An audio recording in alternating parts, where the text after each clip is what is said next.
Hey guys, welcome to the channel. My name's Ed. If this is your first time here, I love landscaping. I love gardening. And today I want to do a follow-up on a video I did a little while ago when I planted my outdoor flowers and landscaping. Newly retired here. Flowers and gardening are a big passion of mine. So I'm going to walk you through the yard, show you what's going on. I'm going to turn the camera around and see if you like what you see. All right, here we go. So what I started with, I've got a couple different. This bird of paradise is doing really good in the heat. He's was repotted just out here at the Tiki Bar. Kind of got him in full sun during the morning, afternoon shade. I've got this variety of canna here. It's got the nice variegated striped leaf, which is really nice. It gets a bright orange flower. Now last year I had it in bright, full, hot sun, afternoon sun, and I found out a few things along with this mandevilla. These particular flowers, they do great in full sun, but they don't do as well if you've got the hot afternoon sun on them. Like, see the deep color of these mandevilla, these pink ones? So I've got them at my Tiki Bar here. They get bright morning through maybe 1 o'clock in the afternoon sun. And then now as we're going later at 2, the sun's starting to go to the west, so it's not getting beaten with that hot afternoon sun. Look at, they really seem to perk up and do better. I thought they would do great in the hot, thriving sun. They seem to do better in morning sun, and then later afternoon, you know, not as intense. Got the, we've got the little, what do you call those? Adenidia, the Christmas palms. They do good anywhere. But I'm going to walk you around and show you a few things. Back here, look at these guys. If you haven't seen my video before, go back and look at it. I planted a lot of these guys as bulbs. These things are about my height. I'm going to turn the camera around here, see if I can do it. So I'm 6'2", and can you see these guys? They're easily 5 foot, easily 5 foot everywhere. Let's turn this around and show you. But here's the trick with these things. All right, let me see if I can get the camera around. Here we go. The trick with them, they're up. If you can see the fence behind here, I actually built this fence last year because we live near, there's a pond behind us. But the heat, you know, the sunlight comes. It's like a windbreak. The afternoon sun comes back here, the morning sun as well.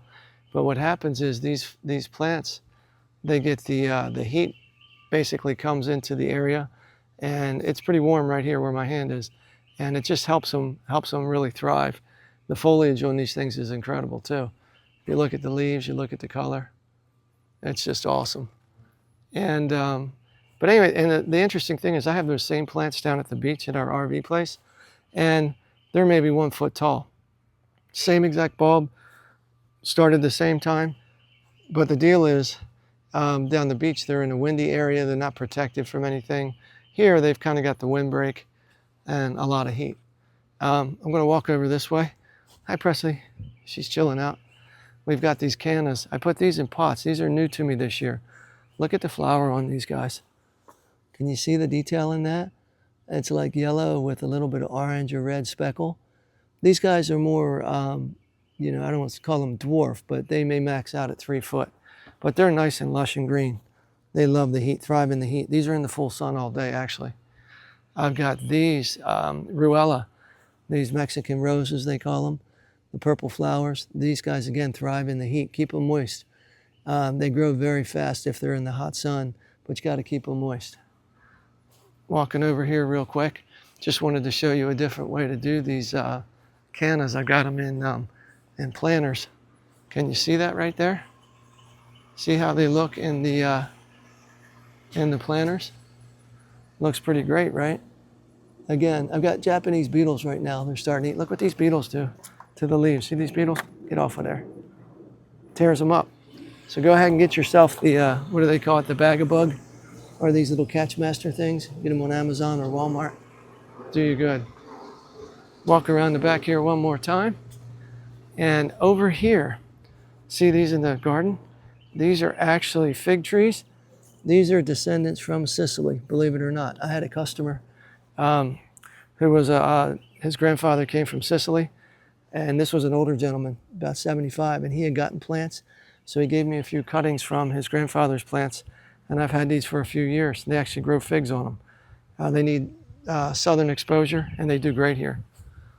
Again, just a real quick walk around. And as you can see, stuff, when the heat comes, you got it up against a house or up against an object that, gives them a little bit of protection from the sun. The sun is good on them, but it protects them from the wind. That's the way to go. Anyway, that's my update from my landscaping. And now that the heat's here, it's going good. And we've been really enjoying, I'm going to turn around, enjoying this pergola area more with the shade. Definitely enjoying the beauty that comes from these plants. So I'll sit down here with you for a minute. If you got any plants of your own that you're really proud of, I'd love to hear. I'd love to see pictures. Leave a comment, hit a like button on there if you enjoy the video. Consider subscribing. Love talking plants with everybody. For me, it's a learning game.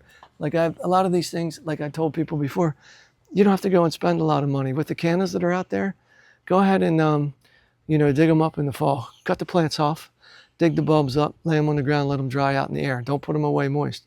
Let them dry out, put them in your garage, cool, dark place. In the springtime, plant them in the ground or pot them up. If you got a little greenhouse or if you've got anywhere you can do that, and they just keep multiplying and you don't have to rebuy them. Even these little, these mandevillas, let me turn this around. You can actually cut those back, cut these vines back and bring them indoors and just restart them.